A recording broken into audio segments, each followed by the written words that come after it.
Assalamualaikum warahmatullahi wabarakatuh. A'udzu billahi minasyaitonir rajim. Bismillahirrahmanirrahim. Alhamdulillahilladzi an'ama 'alaina wa hadana 'ala dinil Islam. Asyhadu an la ilaha illallah wa asyhadu anna Muhammadan abduhu wa rasuluh, amma ba'du. Hadratal muhtaramin dumateng para bapak alim ulama ingkang kala hormati pimpinan cabang Fatayat Nahdlatul Ulama Kabupaten Jombang, ingkang tansah kala hormati pimpinan anak cabang Fatayat Nahdlatul Ulama Kecamatan Mojoagung Kabupaten Jombang, sahabat-sahabati yang dirahmati Allah. Pertama, marilah kita panjatkan puji syukur kehadirat Allah Subhanahu wa taala dengan ucapan alhamdulillahirabbil alamin. Karena pada hari ini kita senantiasa diberikan Allah kesehatan, kemudahan, sehingga kita bisa melaksanakan ibadah puasa dalam keadaan sehat walafiat. Allahumma sholli ala sayyidina Muhammad. Semoga senantiasa mengalir deras keharibaan Nabiullah Habibi Nabi Muhammad sallallahu alaihi wasallam. Hadirin hadirat rahimakumullah. Di sini kami dari Ranting Taharjo akan membahas sebuah topik yang berjudul bagaimana caranya kita bisa menjaga hati kita. Manusia adalah makhluk Allah yang paling sempurna. Dalam diri manusia ada 3 unsur. Yang pertama adalah jasmani, yang kedua adalah rohani, yang ketiga adalah nafsani. Jasmani adalah anggota badan tubuh kita yang bisa dilihat oleh panca indera. Sedangkan rohani kebalikan dari jasmani, tidak bisa dilihat oleh panca indera, yaitu ruh yang ada dalam diri. Unsur yang ketiga adalah unsur nafsani. Unsur nafsani ini adalah jiwa, yang mana jiwa ini adalah penghubung antara badan tubuh ini dan ruhnya manusia. Dalam unsur nafsani ini ada 3 hal, ada 3 komponen, yaitu hati, akal, dan nafsu.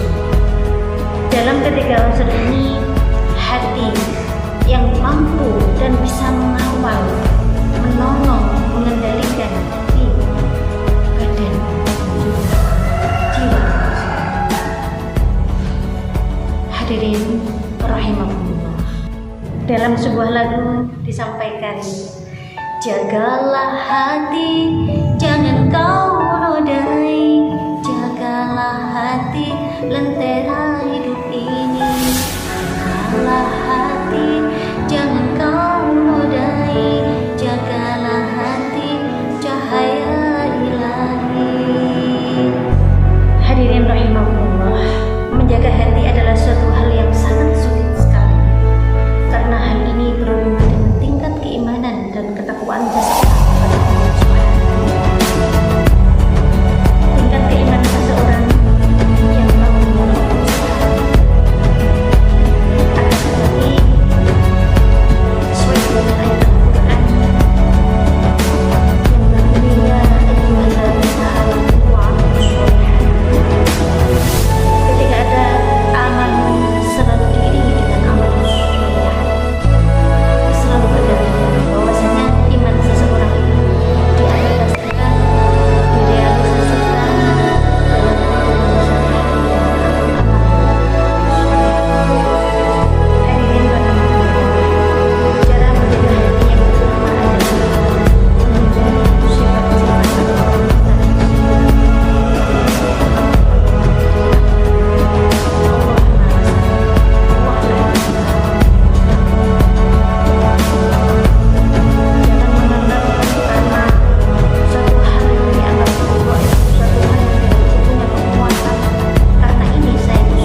hindarkanlah dari hal yang seperti itu. Yang kedua adalah semaksimal mungkin kita menghindari perbuatan-perbuatan maksiat atau akhlakul madzmumah, akhlak tercela. Karena biasanya orang-orang yang sukses itu godaannya besar, tantangan dengan hatinya besar, ada sifat sombong, ada sifat yang paling benar, dia yang nomor satu dari semuanya. Dan ini yang perlu kita waspadai, sifat-sifat ini. Karena logikanya, secara kontekstual, ketika seseorang itu punya pendidikan yang lebih tinggi, punya ilmu yang banyak, maka beliau itu harus lebih bisa menempatkan diri di lingkungannya dengan lebih baik, lebih bisa menghargai orang, lebih bisa menghormati orang lain meskipun itu orang yang kurang mampu atau orang yang kurang pintar. Dia lebih bisa memanusiakan manusia di lingkungan sekitarnya. Itu secara logika, secara kontekstual.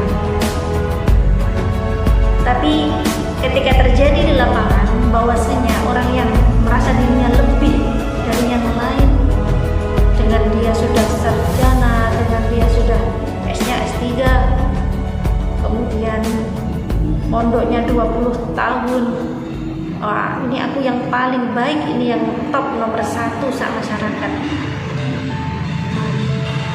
Itu tantangan dengan hati kita, itu adalah cobaan diri kita. Bagaimana kita bisa menghindari hal-hal yang seperti itu, sehingga ketika kita bisa menghindari hal-hal yang seperti itu, maka insya Allah kita akan bahagia dunia akhirat, menjadi insan kamil. Allahumma amin.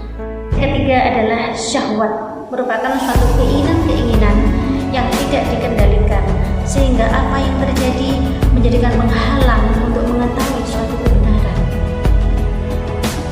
Jadi kita dikendalikan oleh syahwat atau nafsu-nafsu kita. Ini juga merupakan penyakit hati yang harus kita hindari. Maka untuk menjaga hati kita, bagaimana cara kita menghindari hal-hal yang berhubungan dengan syahwat, hal-hal yang berhubungan dengan nafsu. Cara menghindari itu adalah dengan sebuah ayat Al-Quran. Bismillahirrahmanirrahim. Alladzina amanu wa tatma'innu qulubuhum bi dzikrillah. Shadaqallahul adzim. Bahwasanya orang-orang yang beriman dan hati mereka menjadi tentram, menjadi tenang, hanya satu, yaitu dengan mengingat kepada Allah Subhanahu wa ta'ala.